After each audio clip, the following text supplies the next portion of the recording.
If you're a single woman over 40 looking for Mr. Right and you're ready to hear what you can do to meet him today, you're in the right place. In this episode, part 3 of my series, 3 Ways to Meet Mr. Right After 40, we're breaking down online dating into practical strategies so you can avoid all the BS and games. So let's get started. Welcome to part 3 of my 3-part series on 3 ways to meet Mr. Right after 40. And guess what? Today we're talking about everybody's nemesis, online dating.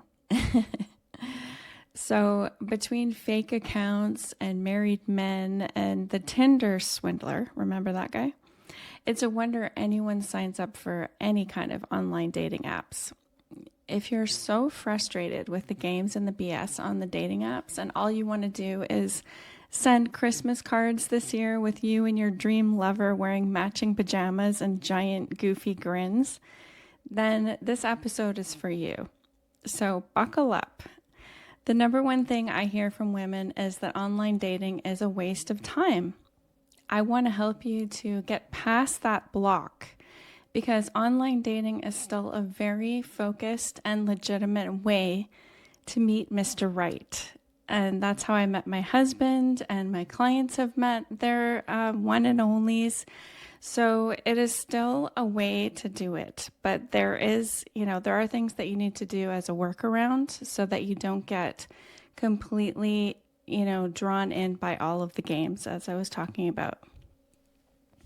So let's dive into all of the different things that you can do to end this online dating frustration and make it an actual legitimate strategy that's going to work for you. The first thing I want to talk about is mindset, and I usually do this in every episode, so we want to get our minds right because we don't see the things the way they are, we see things the way we are. In other words, if you have all kinds of these limiting beliefs or you have a viewpoint about a certain thing, about dating, about what's possible for you, then you're going to only see those possibilities. You're not going to Actually, I wouldn't even say possibilities. You're only going to see those blocks and barriers, and you're not going to see the possibilities. So one of the ways we can get our mind right is what I call the internal preparation. These are all the things that you can do before you sign up for an online dating profile, before you go on the apps. This is all preparation stuff that you can do in your own time. And it doesn't have to take forever. I'm not talking about months or years or whatever it is. This is just something that you can do that, you spend a little bit of time in the evening or in the morning or on the weekends that will really get your mind right. So we want to talk about expectations. That is the internal preparation that we're working with, is our expectations.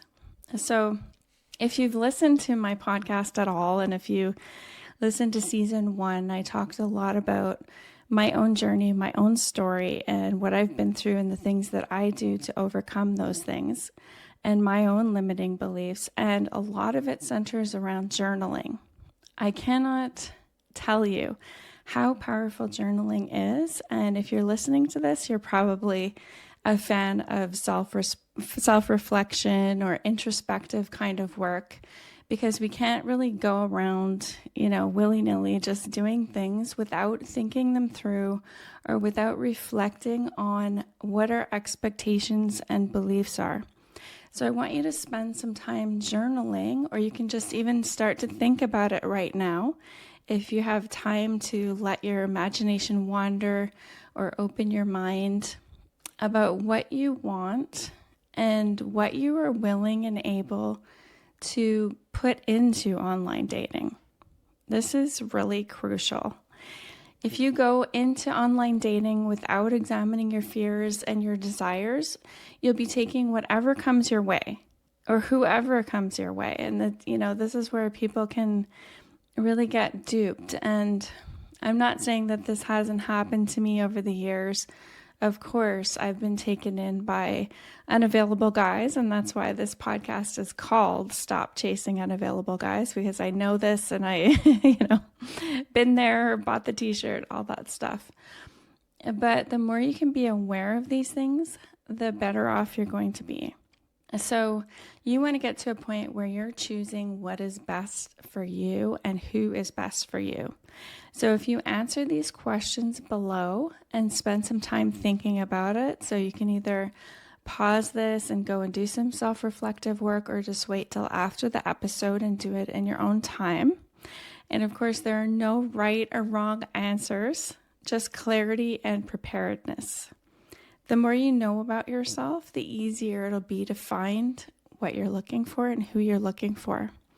And again, if you want to go more in depth into my framework and the step-by-step process I use to do this self-reflective work and to find Mr. Right and find true love and express your true self, you can go back to season 1 and check out those episodes.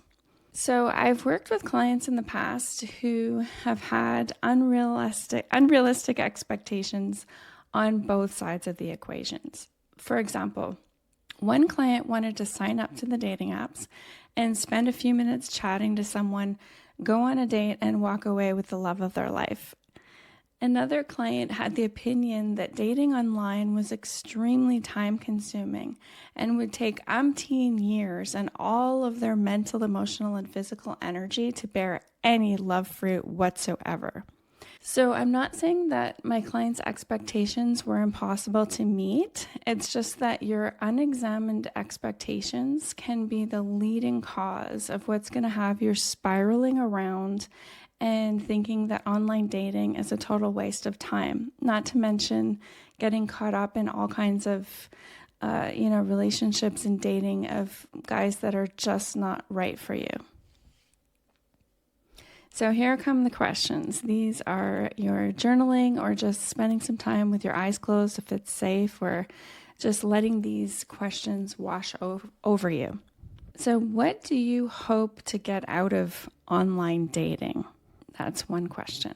What are you looking for exactly? So really dive into the details. What kind of relationship are you looking for? Who are you looking for? What do you picture in your mind? Sometimes people will close their eyes and they'll say, they'll start to get a picture of their life with this person, or the feeling that they get when they meet this person or when they're with the person, you're Mr. Right. Another way to ask this is, who do you hope to find? Who do you think is out there? This is a big one, because sometimes the answer will be, there is no one out there for me. There's no right guy out there for me. And that's something you need to dive into and really unravel.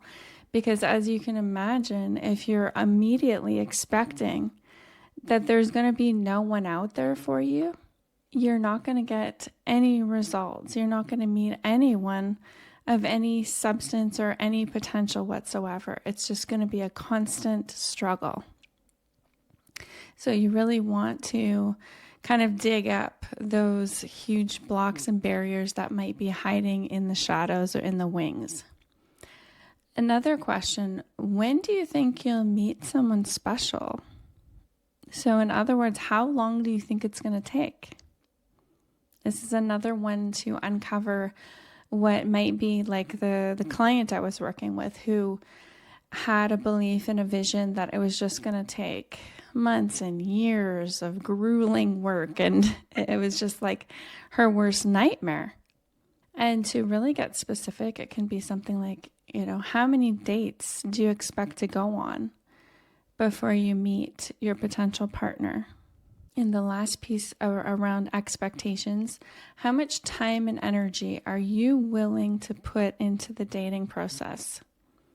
Get specific here and make note of how much time you'll stay logged into the app, how many days a week, for example, 3 times a week for 30 minutes each time.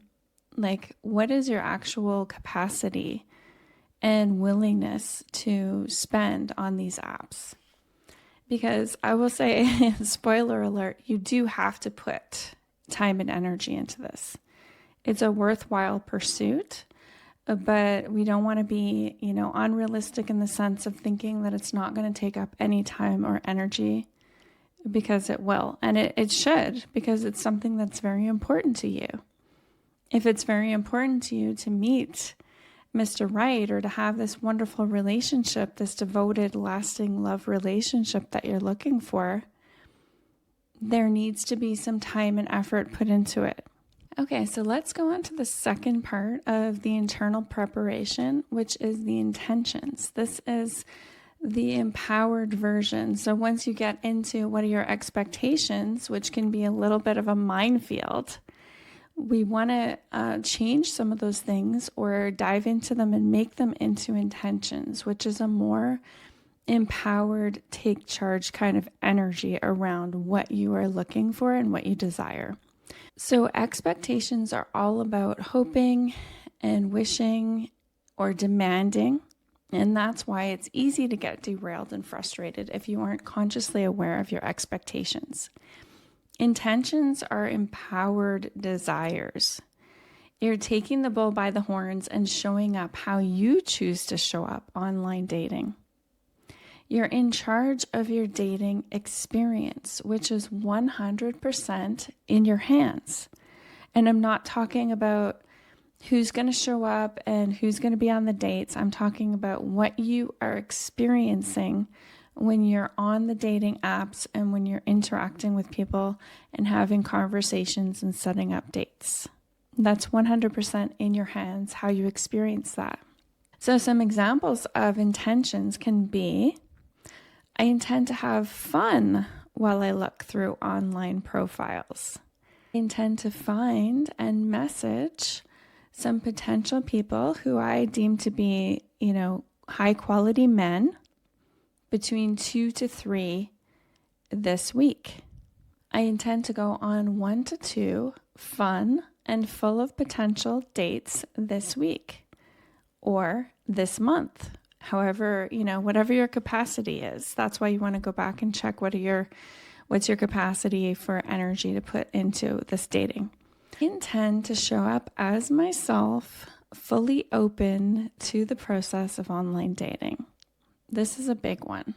I intend to have conversations with 5 to 6 high quality men who answer my messages right away and want to start a genuine conversation. Maybe it's going to be less than that, but you can still set the bar and say, this is my intention. And maybe it won't happen with that many men, but at least if you had maybe 3 conversations, wouldn't that be a wonderful week or 2-week period? Now let's compare these intentions to an expectation. An expectation could be something like, I better meet someone from this app because my friend told me this city has way more women than men. It's highly competitive and I'll be lucky to have anyone even notice me. So you can see how this is an expectation all rolled up in a lot of limiting beliefs and just feeling really awful about the experience of online dating. And maybe, if you get real, it is difficult. Of course, like I said, there are a lot of games on the online apps. There are married men on there. There's catfishing. Like, we have to be real. This is all happening. But there are ways to protect yourself. There's ways to figure this out, to take charge of the experience. And it all starts with your internal preparation, looking at your expectations and intentions, and then you get really practical about what you're going to do. So out of those 2 comparisons, the expectations versus the intentions, which ones feel more empowering and positive? I would want to say intentions, obviously, and intentions, they override your outside circumstances, your fears, and your emotional ups and downs because they don't depend on that. They are an internal desire of your true self, of how you want to live your life, what you want to experience. And it goes beyond any circumstances or any past experiences you've had. You can create a new intention right now, today. And it doesn't depend on any of those factors. That is the good news. So as a recap, intentions are a focused, powerful desire that you can use to propel you towards the kind of dates you want, the kind of potential men you want to meet. And although, of course, intentions are incredibly useful and powerful tools, they are not a magic love potion, but an intention will get you into the mindset, the emotional space, and the willingness you'll need to take a consistent action, even when you're feeling deflated or bored, so you can meet the high quality man that you could, better than you could have ever imagined. And that's the magic. All right, so now I want to get into some of the emotions that may come up during this process that you can really be ready to accept and just allow yourself to witness those emotions within you. You might be dealing with anxiety around the dating process, maybe like, I'm too old for this, or is anyone going to be interested in me because I'm 40, because I'm 50, because I'm 60, whatever it is. Feeling like, oh, there's no one out there for me. So a sense of feeling, bummed out, or even like a hopeless feeling. The fear of opening up to other people, being vulnerable again, the fear of rejection. A lot of women have had the fear of recreating their past, reliving their past, like here it is again, same relationship, same experience, different guy. And anger and resentment from past relationships. So these are all things you want to be aware of and the emotions that could be coming up. And in your self-reflective exercise that you do, whether it's just tuning in right now or doing a more formal journaling exercise after this episode, you want to take into account what feelings are coming up for me right now. And just be with those feelings and allow them to be. Because there are no right or wrong feelings. There's no right or wrong emotions. It's better to, focus on what am I feeling than trying to say, no, I shouldn't be feeling that. Everything is welcome. Okay, so now the last piece is the action. So the external preparation is action. So let's talk about some things that you can actually do to dive into this online dating world. Once you've gone through your reflective exercises, you can move into the action piece. So set up a schedule for yourself for the week. For example, between say 5 and 6 p.m. or between 7 and 9 p.m. each night, or whatever time period it is, or every second night is your dating app time. Put away all distractions and be fully present. And of course, you're incorporating your lifestyle into this, whatever responsibilities you have, anything that you need to do. But you are carving out time for yourself because this is something that is important to you. It is important and worthwhile for you to find love, and you deserve to carve out that time for yourself so that you can have this relationship that you desire. And you can start repeating your intentions out loud and read them to yourself, and then log into the dating app. When your time is up, so again, give yourself the time frame of, I'm going to be on here for 30 minutes or an hour or whatever it is. And when your time is up, celebrate yourself. Pat yourself on the back for showing up and being available. And remember, all it really takes is a tool or a process that keeps you willing and open to this dating journey, despite your insecurities, despite the fears that come up. This process, the strategy will fuel your desires and end the frustration that has you attracting these unavailable guys. This is helping you get laser focused and intentional and heartfelt towards what you want, rather than feeling like you go on the apps and you're on this roller coaster ride. So you've, before you go on these apps, you've prepared, you've asked yourself, what are my expectations? You've really looked at that. What are my limiting beliefs around these expectations? Is this really true? Is this really an accurate depiction of my life and what my possibilities are, or am I leaning into a lot of things from the past? And then, taking charge of your energy and creating those powerful intentions. And then creating a schedule for yourself and saying, for the next month, this is my schedule, my dating time, and stick to it. Because what happens is the more you're on there, the longer you're on there, you're like, oh, I'm just going to keep looking. I'm going to keep looking. I'm going to keep looking. The more emotional you're going to get, the more the negativity is going to take over, the more you're going to be like, oh, there's no one on here, and start spiraling. And so it's really a matter of get in and get out. You've prepared yourself. You've gotten really intentional. You're feeling good. You're like, this is my time. Go on with that openness. And say you don't have any conversations that night within your 30-minute time period or your 1 hour. That's okay, because you're going to go on to that, the app again the next time, prepare again, work with your limiting beliefs, witness your emotions, process them, and then go back at it again, because you want to remember your North Star is that it is worthwhile. It is worthwhile for you to spend time looking for love. It is a beautiful pursuit. It's a wonderful journey in life, and it's something you deserve. And of course, like I always say, remember, love is closer than you think. And next week, we're going to talk about green flags, not red flags, green flags. What are all the great signs that the guy you've been on a date with or that you've been speaking to has real potential to be your boo? So I can't wait for you to listen to the next one, and I will talk to you very soon.